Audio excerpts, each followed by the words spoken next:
times of uncertainty, it's comforting to know we have a healthcare system in our community that's been committed to supporting us for well over a century. In this current time, we are standing together, and our bond is stronger than ever. KDMC, caring for our community like no one else can.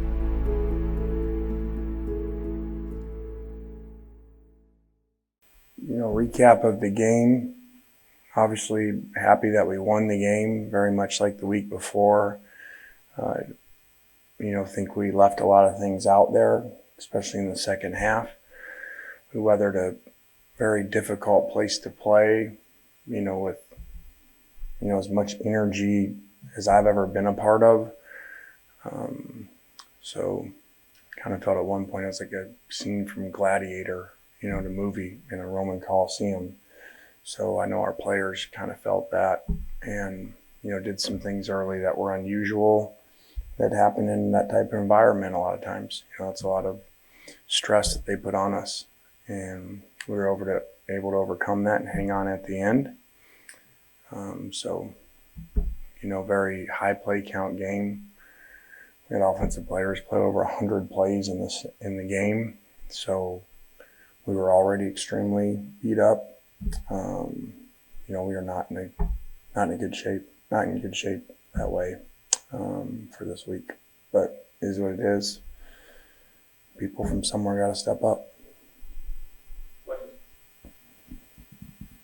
Lane, just how's Matt feeling? They are so removed from that, and just kind of your thoughts on him. I think he's the first person to carry the ball 30 times since in the past 14 years. Just kind of your thoughts on his performance. Well, that's not a real stat that I'm excited about.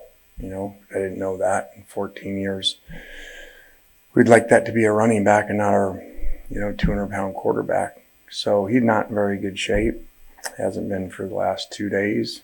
So you guys know how we are on injuries. Hopefully he'll play, but I do not feel good about that right now.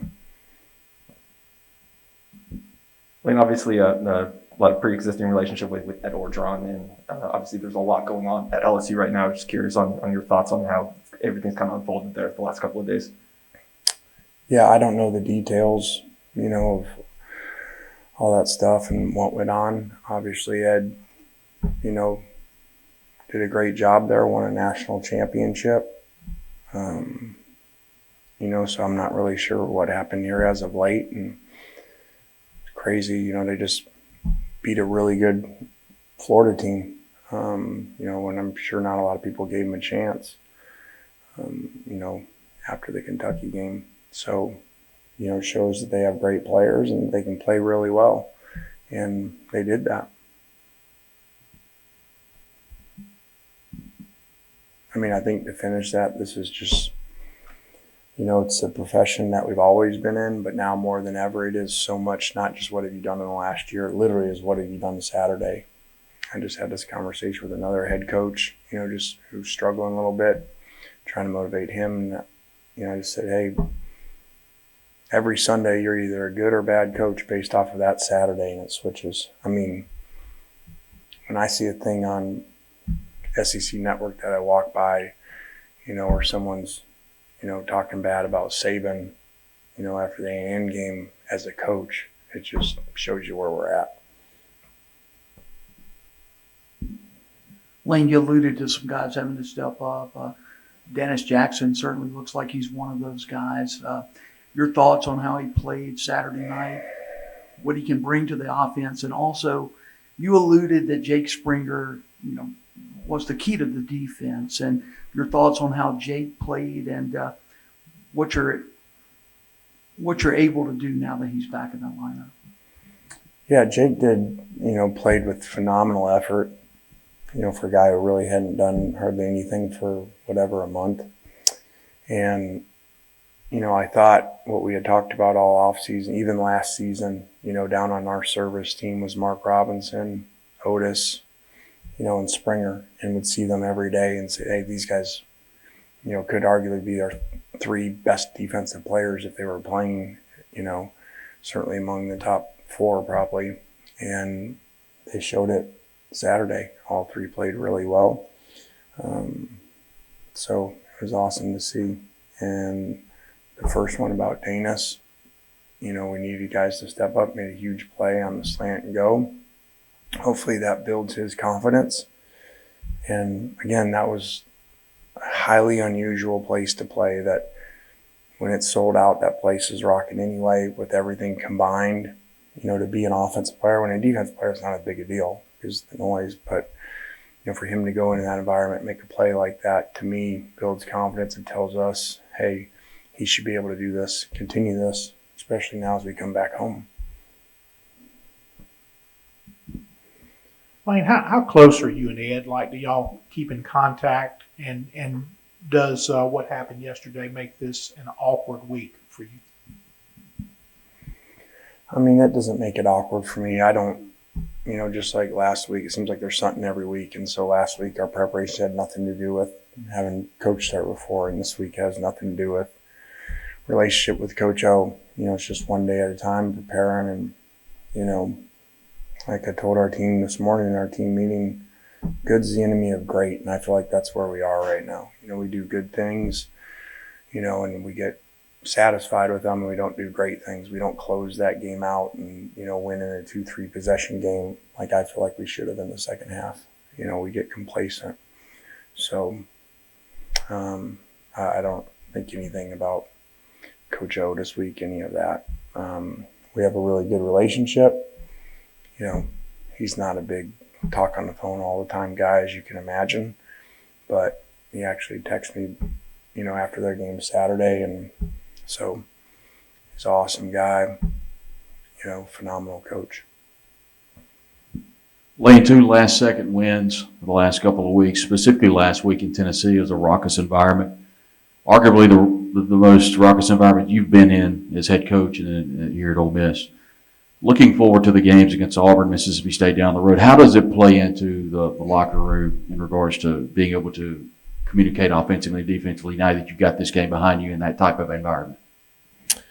Well, that's not arguably, you know, the craziest atmosphere since we've been at Ole Miss. I don't know how there's been much more anywhere for any team, you know, with all the things combined in that game and how the crowd was, you know. Like I said, I mean, it's like a gladiator movie at one point, you know, so I think that helps our players in the long run, you know, as we go back on the road into other places, you know, because to me, we played in the hardest environment with all the stuff going on that you possibly could. We've seen you guys go to Luke a couple of times when Matt has his helmet pop off or when he goes down. Just where is your confidence in Luke right now, and where is he in his development compared to when he got here in the spring? Luke was doing a great job, got set back, you know, with an injury. You know, has battled back from that and missed a lot of time and reps with that. You know, and really hasn't got a chance to go in there with any rhythm. You know, he goes in for one play and the ball gets knocked down. So, you know, we have good confidence in all of our backups. What do you think you and the staff can do to try to address the penalty issues that have kind of been cropping up throughout the year? We just continue to talk about it, show them the penalties this morning like we do every week. Critical penalties, a number of third down defensive penalties, a fourth down that we converted, offensive holding, you know, major penalties in critical situations that completely changed the outcome of the game, how it was going. Coach, 2 questions. Comment on how far Casey Kelly obviously has come since a knee injury in January to starting Saturday night. And number 2, LSU's not been able to run the football all year, and all of a sudden they found magic. Have you had a chance to even look at that film yet? Yeah, LSU always has great players. You know, they put it together in the run game last week. I mean, I saw the back running people over, you know, looking like Leonard Fournette. You know, so that's a challenge, obviously. I forgot the beginning question. Yeah, Casey really did a good job going in there. You know,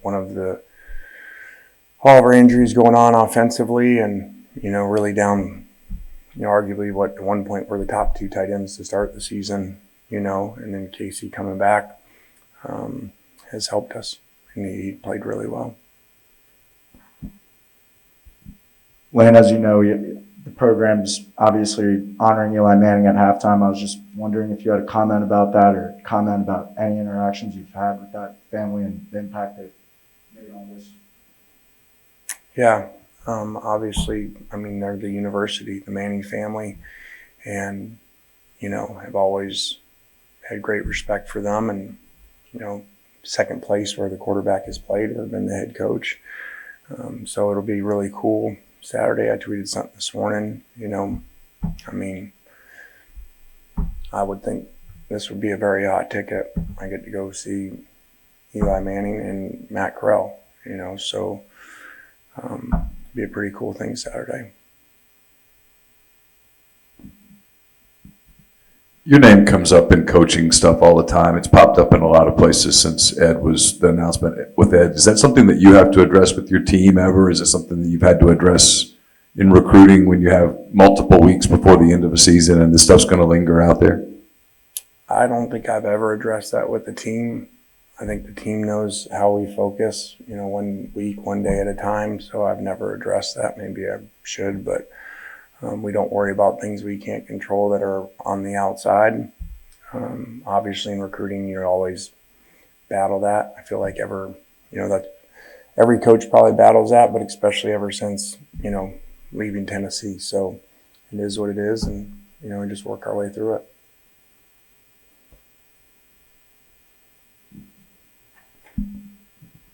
We saw some Jerrion in the game, but it was a lot of Henry and Snoop. Just kind of where was Jerrion at in terms of playing?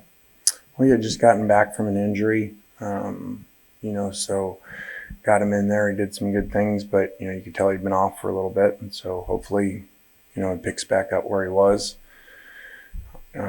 Obviously, we don't want our quarterback running 30 times. We don't even know if our quarterback's going to play this week. So our running backs need to step up. Lane, we've talked a lot over the last 3 weeks about difficult environments to play in on the road. Outside of seating capacity, from your perspective, what needs to happen to give you guys a similar kind of home field advantage here? I don't have that answer. Obviously our first year was COVID. You guys know how it is. I don't give coach speak.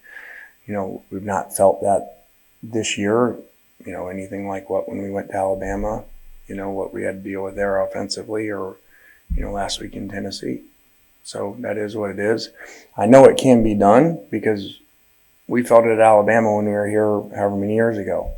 We had issues communicating. The place was rocking. So it can definitely be done here. It would be awesome to have. It's a competitive advantage. That's why they call it home field advantage. In some places have more than others. So it's been done here. I've been on the other side of it.